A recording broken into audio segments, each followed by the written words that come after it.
Hello and welcome, Nets fans, to another episode of the Brooklyn Buzz podcast presented by OTGBasketball.com. I am your host. With me today, a sad Jack Manuel, because our Nets have lost 2 straight games. What is up, Jack? I'm sad, Nick, but yesterday was Christmas sweater day at work, and I got to wear my Nets sweater that I bought in New York last year, so it made things a little festive. Made my sadness a little festive, at least. That is pretty funny because it was Ugly Sweater Day at my job as well. I didn't have a Nets one. I had an ugly sweater. It had Santa Claus, presents, and pizza on it, and it said Merry Christmas. That's pretty cool. I mean, if you can't put a Nets one, you got to put a pun on it. Yeah. That's even better. It was pretty cool. I had made sure I had pizza for lunch as well to kind of buy into it. But What a matchup. To kind of come out of the Christmas spirits and talk about the Nets, who had 2 ugly losses. One at home to our crosstown rival, the New York Knicks, and then last night to a division rival, the Toronto Raptors. Honestly, both of these games sucked for the Nets fans, but we'll start with the Knicks ones. Obviously, losing to the Knicks sucks. Living in the same state, obviously being more Knicks fans, being the bigger franchise, you got to hear little brother and all that type of garbage. And the Nets just didn't play well against the Knicks for the second time this year. Some of it was the Knicks were, playing good physical defense, contesting our threes. But overall, it felt like the Nets just weren't playing that game. Their energy wasn't high. In that third quarter, they had a great opportunity to kind of pop on the Knicks when Porzingis went out, and they just let us down. Yeah, the 3-point shot, Nick, I think it's either that or nothing at times, it seems, with our offense. Spencer Dinwiddie had a career night with Spencer Dinwiddie had a career night with 26 points, but it was all to no avail. Courtney Lee sort of torched us in the absence of Porzingis. And, yeah, we did the turnovers, killed us again. We couldn't get flow. We looked stagnant. I'm not sure what was more. Probably the last win, I guess. The last loss to the Knicks was probably a worse one. But the thing that sucks is when you're at home, you want to sort of silence the visiting fans. But because it was in New York, it was almost like it was a Knicks home game. And there was that many Knicks fans there that was like, let's go Knicks chants. I'm hoping the day comes soon enough that my Nets and your Nets Knicks become the kings of New York. Hopefully Porzingis falls into a thirst trap soon enough. An Instagram thirst trap. He already is. Yeah, we need to get one of the Kardashians after him or something. But who's single? Who's single? I think like Chloe's single. All right, Chloe or Kylie. Kylie's pregnant as well. So if Chris Epps can get into that, I think he's got a K in his name as well, so he'd fit in perfectly with the family. Yeah, he can make it work. But like you said, it sucks when the Knicks fans, the ones that can't afford to go to MSG, have to buy the tickets at Barclays because they're cheaper. Like to talk all that shit. And the worst part is I'm going to vent a little bit because it's really annoying that the Knicks talk so much shit about the Nets being like this bad team. Like, bro, your team has been irrelevant for the last 17 years. At least the Nets have 2 trips to the finals and have won a couple playoff series. You guys have won, I think, 1 playoff series in the last 17 years, and that was in the first round against a weak Boston Celtics teams, and then you lost to the Pacers. And then the time before that, when you got in the playoffs, you got swept by the New Jersey Nets. So, let's calm down. We're acting like the Knicks are all great and all that. And you guys haven't done anything yet this season. You're in the playoff picture. You're going to get knocked out in the first round if you make it anyways. So there's my Knicks hate for this episode. Love it, Nick. Love it, Nick. Love it, love it, love it. Nick hating on the Knicks. It doesn't get any better. But question for you, Nick. There are 2 absolutely disastrous, horrible, horrific, terrible centers on both of these rosters. Who would you rather have? Would you rather have Timofey Mozgov or Joakim Noah? It's like a question of would you rather have shit for breakfast or would you rather drink your own tea? Honestly, that is tough. I guess I will go with Mozgov because he hasn't got suspended for any, performance-enhancing drugs or something like that. And I want to say Mozgov's contract is a couple $1 million cheaper, which is a big deal, honestly, when you're, crunching the cap and you're trying to get that one key guy.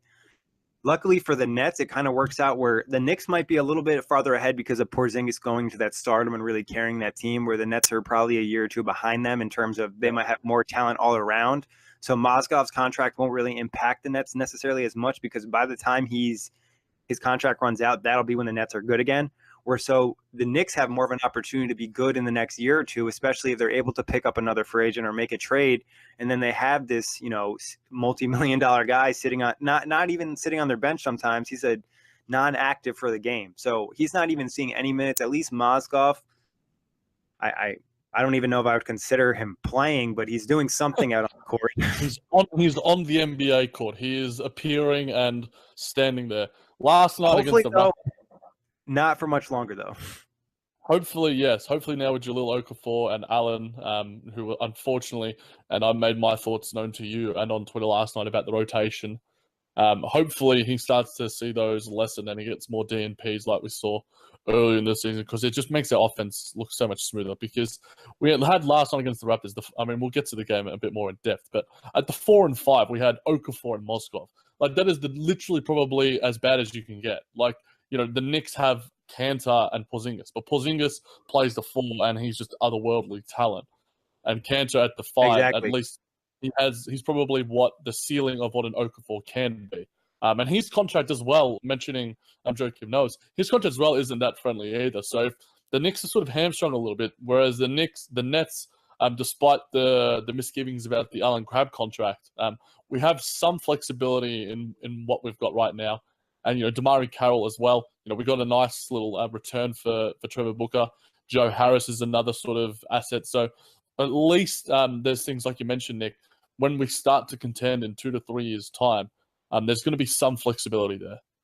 Yeah, exactly. And like I said, by the time the Nets are, relevant where they're trying to make that deep playoff push, these contracts are going to be off the board. I wouldn't be surprised if Carroll's somebody they re-sign when his contract runs out and he doesn't end up playing much, but he kind of becomes that player coach type of guy, because I personally have really enjoyed him in Brooklyn. I've enjoyed his play. I've enjoyed his mentality, his influence on the other guys. And I think Karis LeVert, D'Angelo Russell have talked about how he's been so great for them. So that obviously is something. But back to that Knicks and Nets game, the three-point shooting, you hinted at that before. When, your two best three-point shooters go 1 of 7, Allen Crabbe and Joe Harris, you're going to be in trouble. And when you're shooting 12 of 42 from 3, and I understand it's the offense, but even Kenny said some of these threes were contested. You're not hitting, attack the rim. Kanter ain't protecting no rim. Porzingis was out in the third quarter. Kyle O'Quinn's a good shot blocker, but you could definitely get him in foul trouble because he's overzealous. So I think sometimes they just need to slash.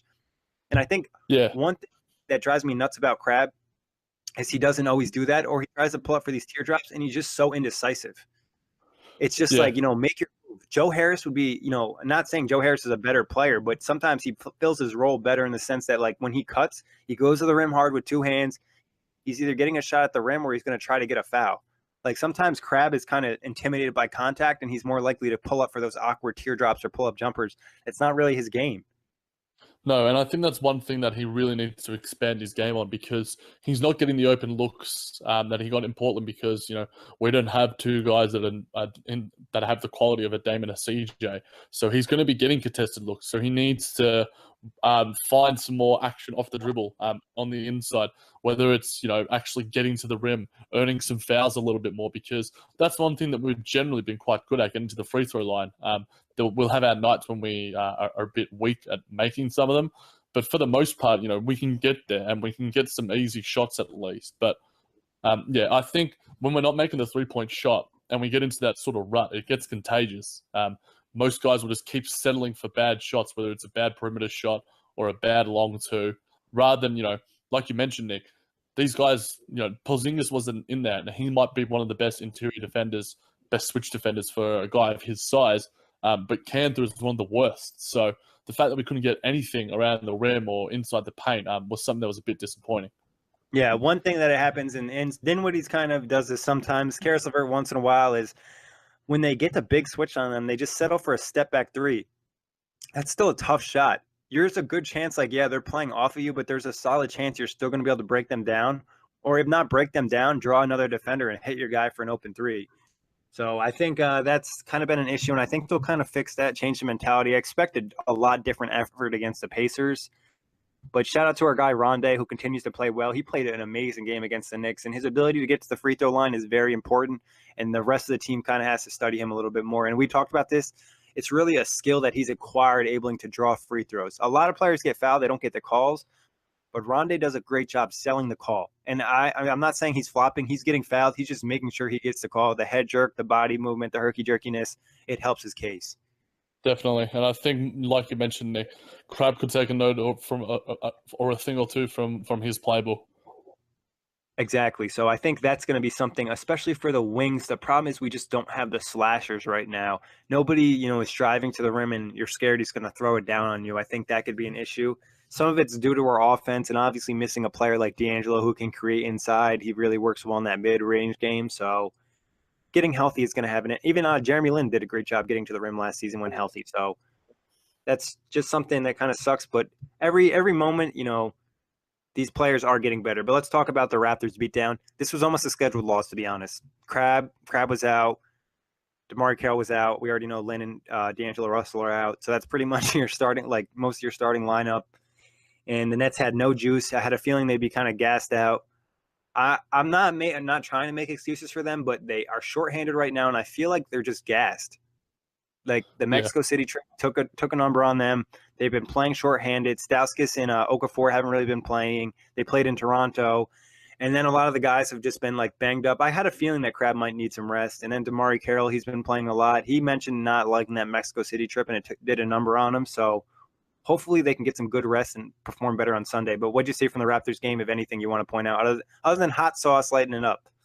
Oh, hot sauce was so hot. I tweeted it out, Nick, but we got to get someone at OTG who's a master at the Photoshop to Photoshop the Nets uniform on top of him, because he's got the one where he's pouring the hot sauce on the basketball, but he's wearing a Phil uniform. So we'll get someone at OTG to fix it up. But yeah, he was amazing. I really liked Isaiah Whitehead's play. When he comes in, he's had such a you can't imagine being in a player shoes like his, where he's constantly sent back to the G League and sent back up to play with the NBA squad. When he comes out there, for the most part, he produces. And we certainly lacked the guard depth for most of the season, but he was pretty good. Jahlil Okafor had some moments as well. That first bucket where he had that Euro step was pretty nice. Spencer Dinwiddie unfortunately finished his streak of 6+ assists, which was 14 games in a row. So he's still heartbroken emoji right now. Heartbroken emoji, and I hate to point a negative out, but 22 turnovers, it's just not good enough. And that's one thing, with our lack of guard and our lack of cohesion in the offense, it was almost going to happen. But they got 35 points off our turnovers, and we lost by 33. So you take away that's basically our loss right there. So we need to take care of the ball, and I mean that's always a symptom of our offense and defense.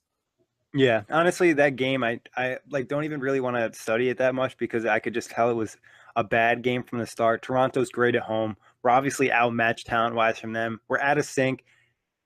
And then the rotations we have to play, there's going to have to be a change in the big man rotation. Like you said, Mozgov and Okafor playing together can't work. Quincy AC has been so bad, has really started to hurt the team. Like I mentioned to you before, we might have to see Carroll more at the 4 because now we have a Nik Stauskas who can play some more wing minutes for us, because AC right now is not providing anything. And I don't like hating on players like that, but right now he's scared to shoot the three-point ball. I hate when he puts the ball on the floor. They're hitting threes offensively. He's not really providing much value to the team like I've mentioned to you in the past. Yeah, and that's totally fair, Nick. And whether the Nets have to make another move, free up another spot, and we get someone from the G League like a Milton Doyle that we've been harping on a little bit. But another positive from the game wasn't necessarily from the game, but the two players were there. D'Angelo Russell's polo game is on point. Very nice polo he was wearing. Oh, yeah. Very much swag. And then DeMarre Carroll's nice mustard blazer with the glasses was absolutely outstanding. So the fashion game, we might be poor on the court, but off the court, we have the utmost of swag. Swag might not be a thing anymore, but I'm going to try and bring it back. He's bringing it back. I'm digging DeMarre Carroll's cat outfit he wore earlier this season. I don't know if you saw that. That was pop as. That was pretty crazy. So, but I mean, positive other than that is, like you said, Okafor did show positives, and watching him, the skill set is there. Like there is value what he can bring to the offense, not only in the post, but just if he just starts to understand the motion a little bit better and understands his teammates, his ability. Yeah. I was kind of impressed. Like I've obviously watched Okafor, but it feels like it was years ago because he hasn't played at all in Philly. His ability to handle the ball was very impressive. He hit a couple crossovers in between the legs, on some of the big guys. Now the trick for him is going to be something that probably D'Angelo as well can work on too is they both just got to activate a little bit faster. When they start to activate fast and we have these weapons with these shooters around, it's going to be a really tough defend because when you have your defender off balance when they're helping all over the place, it's going to be a lot easier for a 7-foot guy to put you on a shoulder and drive you to the rim. So I'm really happy with Okafor. Yeah, definitely, and I think that's one thing he's going to continue to improve on is his hands look really good, and I think that's a nice sign for Jarrett Allen as well. Sort of seeing that, I think they're going to develop a nice tandem when he does come back into the rotation. And our enemy, not really our enemy, we can't hate on him that much, but Mozgov. Well, okay, we can, but when Mozgov starts getting those DNPs again, but I really like what he brings. My girlfriend's even starting to pay a bit more attention now because her parents were Duke alumni, and she's a big fan of them in the NCAA. So she's a big fan of Jahlil, and she's liking the acquisition that we've made. So I'm very excited to see eventually a healthy net squad with D'Lo out there, with Carroll out there. When we have a full squad, Nick, it's going to be interesting to see how well we can actually play. It's just we never have had it all season, and yet we're still somehow at almost 400, which is definitely exceeded my expectations. I didn't expect to have, 11 wins, let alone 10 at this stage, because with all the injuries that we've had, and Alan Crabb has to improve. He's just too good of a player to have such a slump, and Joe Harris, my boy, will never shoot that badly again over the past 2 games. He's better than that, and I trust him, and he will be better because he is. Yeah, I agree. I think when we're healthy, it's going to be really exciting. And like you said, I personally, when D'Angelo went down, I just thought in my head, like, oh my God, the Nets are going to be back to being that bottom feeding trash. But, at least Vince and D'Angelo, he's looking, I think I saw on a Nets Daily account that he started light shooting, no jumper, just, set shots. I wouldn't be surprised if we saw him maybe February. Yeah. That would be a really nice thing, even, and I think that he'll probably get worked back in limited minutes. Touch on Jarrett Allen. I saw a lot of Nets fans complaining that he wasn't playing. I think we all have to remember that he is a 19-year-old rookie who is extremely sized for his position in terms of weight. And he's banging around with the Enes Kanter, Kyle O'Quinn, even Porzingis to an extent. Knicks are a physical team. It took a toll on him, and we have to remember college players aren't playing as many games. Allen wasn't the star player on his team. He wasn't seeing a lot of touches. So the NBA game is a lot different. The Nets play at extremely high pace, a pretty high usage rate in terms of his activity on the Nets when he's on the floor. So I think they're being smart and making sure that he's good to go for the whole season. I don't want to see Allen get hurt, so I'm cool resting him, even if it means I have to watch Mozgov play for 15 minutes and burn my eyes. Yeah, I think my eyes are burned. I need the goggles, as McBain would say from The Simpsons, but the goggles do nothing when you're watching Mozgov. He is that trash. But I think the one thing for me, Nick, that frustrates me sometimes, and I think it's with a lot of fans, even probably fans out in San Antonio, is that the organization, whether it's Sean Marks or the media people, are saying, we won't even bother saying, like, at least tell us, is he activated or not tonight? Because I was expecting him to be out there just because, as part of the rotation, I was excited to see him and Okafor maybe have a 1-2 tandem at the 4 and 5. We'll probably be likely to see that against Indiana because we had a really nice game against them as our opener at the start of the season. Albeit we had Lynn and Russell then, but it's a completely different squad on both sides of the floor. But yeah, the communication sometimes from the front office and from the media department, whether it's San Antonio, like I mentioned, with Kawhi Leonard, or whether it's our net sometimes with how they're communicating about Jarrett Allen and some people saying about D'Lo.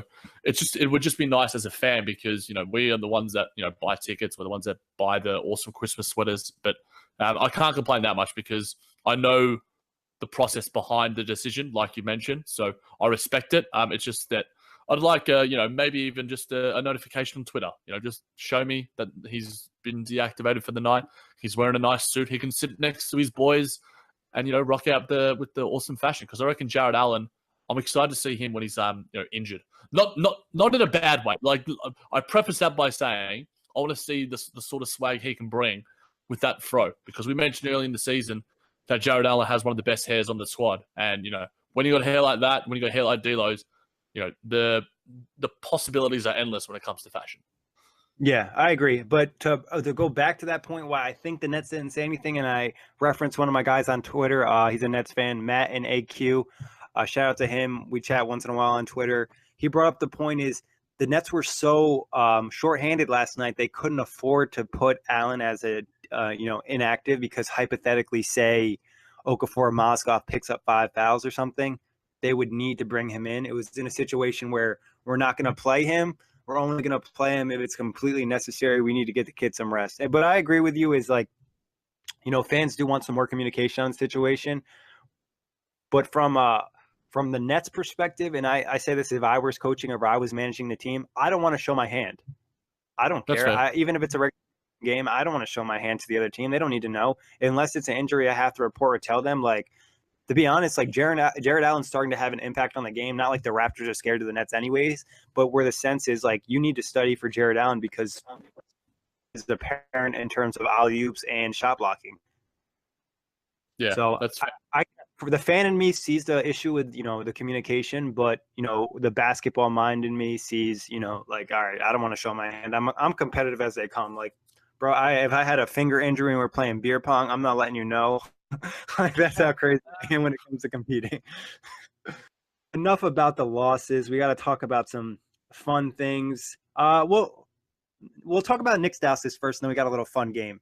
How surprised are you? Obviously, it's one game, one stretch he got hot. He's from Canada, so it probably gave him a little extra juice. But can he contribute to the Nets this year, or was he just a throw-in? No, I definitely didn't contribute, Nick, because when we're talking about the fact that we've had some poor nights from three, Sauce Castillo is just an absolute dynamite from there. He was, for me, the highlight of the unfortunate Raptors loss. Just seeing him absolutely ball out was it was a treat to watch. It was like whenever you see Steph go on one of those runs. I'm not saying Stauskas is Steph Curry or James Harden, or Damian Lillard, but when a guy is hot, it's just breathtaking to watch. And we were chatting to some of our guys on the NBA outlet before, and it was just nice to see those heat check guys get out there because when other guys aren't producing, it's he almost gave us. I think he did give us a lead for a brief period with that mini run of his. So if he can keep doing that, and probably to a lesser extent, I don't expect him to do that every night, but I definitely see him as a contributor because, like we've mentioned, our injuries and our depth have been a concern. And he provides. I was surprised to see how comfortable he was handling the ball.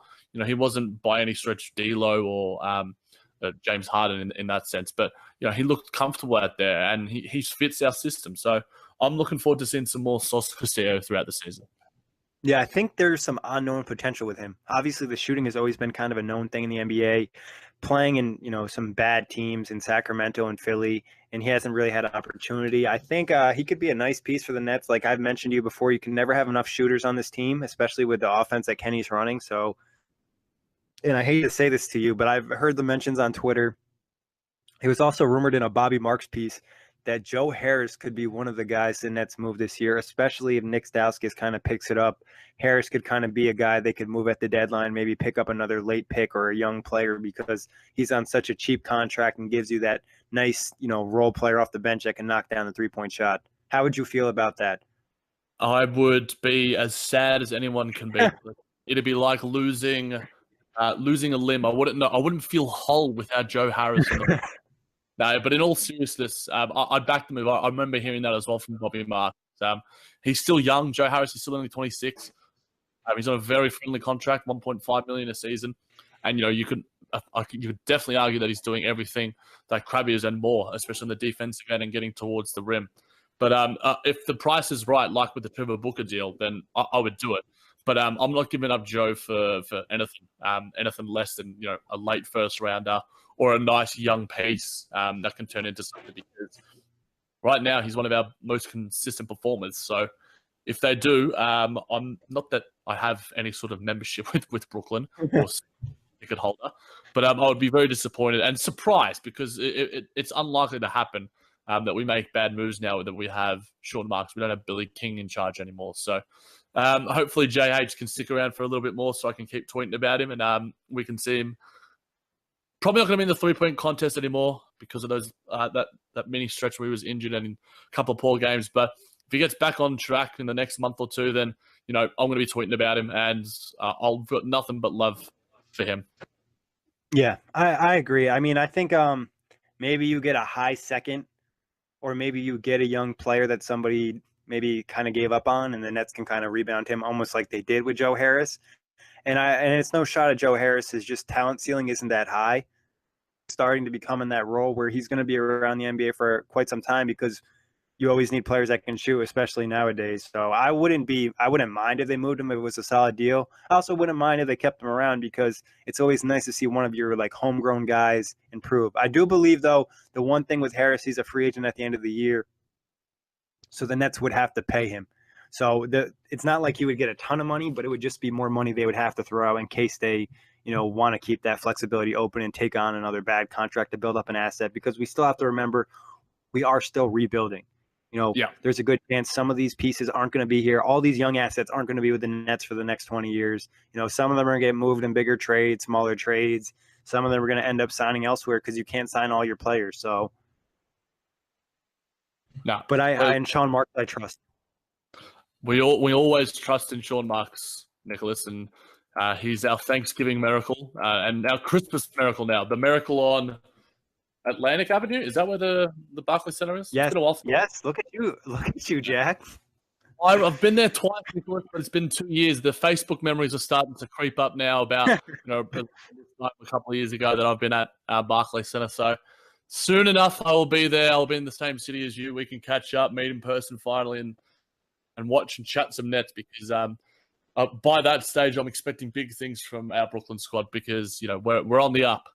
Yes, sir. So definitely that would be cool when Jack and I meet, and we will give you a live Periscope of the Brooklyn Nets love.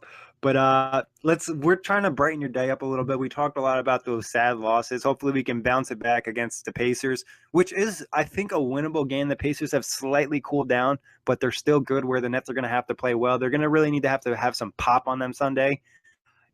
If I wasn't busy, I would really try to go to that game, because that would be a fun one. I would actually maybe go with my NBA outlet host, Corey Waldron, because he's a Pacers fan. So the Nets need to win that, not only for they need a win, but so I can talk shit to Corey, because I already took a L earlier this year. Yep, and he'll be in the full access groups as well if he gets the win. So hopefully we can steal it. We can steal it. we can steal it, and then we can get him on the Brooklyn bus to talk about it. I think he would rather eat nails and listen to nails on a chalkboard. Yeah, well, we might have to force him, but let's have a little fun. So what we're gonna do, Jack? We did this on the NBA outlet last Wednesday with the Lakers and Knicks game, but we're gonna do it with just the Nets. I want you to rank the top 5 players on the Nets under 25 in terms of potential. Who has the highest ceiling? You give yours, I'll give mine. Sure. For those playing along at home, I'll just go through quickly the names that are out there. Now we're going for under 25, so Alan Crabb doesn't count because he's just turned 25. So we've got Stauskas, Dinwiddie, Wiley, Levert, Whitehead, Okafor, RHJ, D'Lo, and Jarrett Allen. So are we going to go 5-1 or 1-5, Nick? Should we build the suspense?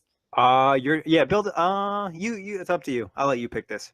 I'm going to build the suspense a little bit. I'm going to go 5-1. So no, in fact, I'll go 1-5 because it's hard because we have so many. So I'm going to go number 1. The obvious pick is D'Angelo Russell. Still only 21 years old, which is so surprising with his NBA experience and the potential that he's already shown. We mentioned in earlier pods all these historic stats that he's already putting up, and the fact that he's fitting in nicely and his motivation to succeed is something that really impresses me as well. So he's the easy number 1 for me. Number 2, I've got Jarrett Allen, 19 years old, an absolute baby, despite the immaculate hair that he has on his head. 6 years into the future, there is a huge, huge ceiling to this guy, whether it's offensively, defensively. It's going to be very exciting to see if we can keep him around for an extended period of time.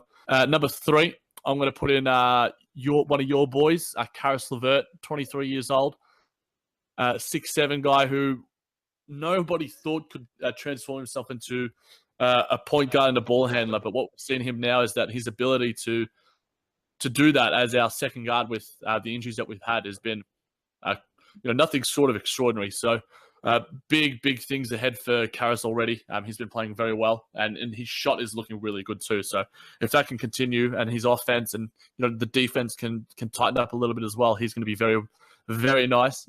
Number 4, a close number 4, I'm going to have RHJ, the hyphen, the man I wrote about earlier in the season. Astounded to see, like you've mentioned so many times, Nick, just the confidence and comfort this guy has offensively. We all knew that he had defensive capabilities, very active, very athletic. But that step back elbow jump is very nice. His ability to get to the line is very nice. And I'm liking the slow but steady development of that 3-point shot. So I think he's got some certain talents that I think can definitely translate and make him a piece. And again, only 22, as we've mentioned plenty of times on the podcast. And number 5, the guy, this is tricky because it's the hardest one.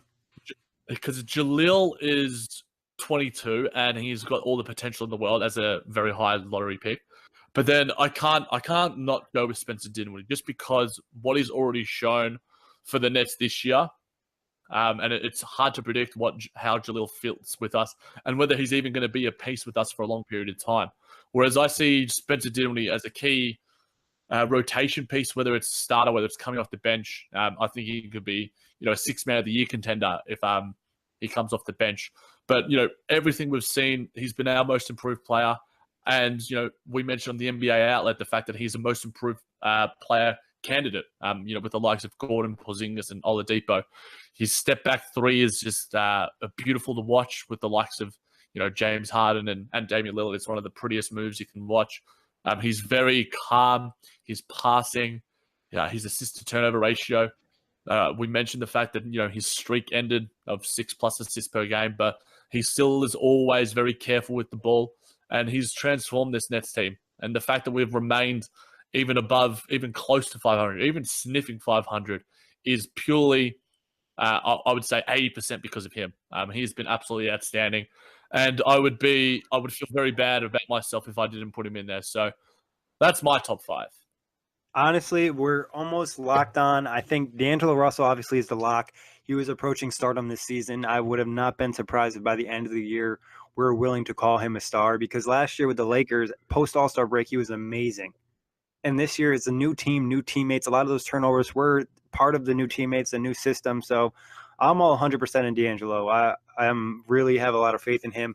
Slight difference here. I'm going to go with Caris LeVert at number 2, just because I believe when you have a big man like Jarrett Allen, I never believe that he'll be able to handle the ball, and be able to create as much for himself. He'll be relying on other players, where I see LeVert as a player that eventually, even right now, where he's able to make things happen on his own. So I think LeVert, and I think one thing with LeVert, and I've mentioned this in the past, we all have to remember is he hasn't played a ton of basketball. He did not only miss a lot of his rookie season, he missed a ton of time in college. A ton of time. So LeVert's going to definitely benefit from getting more reps on the court. And like we mentioned, the D'Angelo Russell injury has benefited LeVert a lot, and it's going to benefit the Nets in the future. Jarrett Allen at number 3, though, obviously the kid has a lot of potential offensively and defensively to be one of those DeAndre Jordan types. And if he can add the jump shot, he could possibly jump up another spot. I haven't seen anything that would make me believe he could become a ball handler. If that were to happen, I don't even know what I would be, fathoming. But and then Rondé at number 4. I think Rondé, you could or maybe make an argument for Rondé at number 3 just for the fact that how much he was able to improve in one offseason. Like, the improvement in his offensive game from this year to last year is still amazing. And like you mentioned, I've talked about it all the time. And I still watch the Nets, and I think he hit some Dirk-like step back against the Knicks the other night. And I have to tell myself that's part of his game now. Don't be surprised. Yeah. But like you said, number 5 is by far the hardest. And this is another thing as a fan, I really want to put Spencer Dinwiddie here, but I think I might go with Okafor just because I believe he has more of a unique skill set and talent and body. So Dinwiddie, I think his best attribute is his basketball mind. Yeah. I don't necessarily believe he's an super athletically gifted guy. He has a good wingspan, he has good size, but in terms of being an elite athlete at that guard position, which is, holds you back at times. But you could say the same about Okafor, not an elite athlete. So I would almost give them a 5A, 5B. If Nets fan of me gives a little boost to Dinwiddie, the basketball head of me gives a little boost to Okafor, just because we have to remember Okafor was a top 3 pick in a very talented draft class. So Okafor's ability is very unique. I think if he's able to kind of fit into the NBA and understand what he has to do, we didn't mention this before. I think one thing he mentioned losing weight last offseason. He has to get lighter still. I think he has to be quicker. Defensively, I think it's always going to be an issue unless he can get quicker. So that'll be the difference. If he's never able to do that, Dinwiddie all the way, because we already know he can play both ends of the floor. And like you said, Dinwiddie, I believe, will be with the Nets hopefully for the next 10 seasons as our backup point guard. Yeah, absolutely. So shout out to Dinwiddie, even though I threw a little shade. Don't hate me. We love you, and we love that you love Dragon Ball Z. Make sure you don't add him. It'll be coming from a head top. But yeah. That is enough for today. Next time we're on the Buzz, we're going to be talking about a W. So I don't know when that is, but it will happen, and we'll be chatting about it. Jack, thank you for hopping on. And as always, you can listen to the Brooklyn Buzz on iTunes, Blog Talk Radio, and OTGBasketball.com.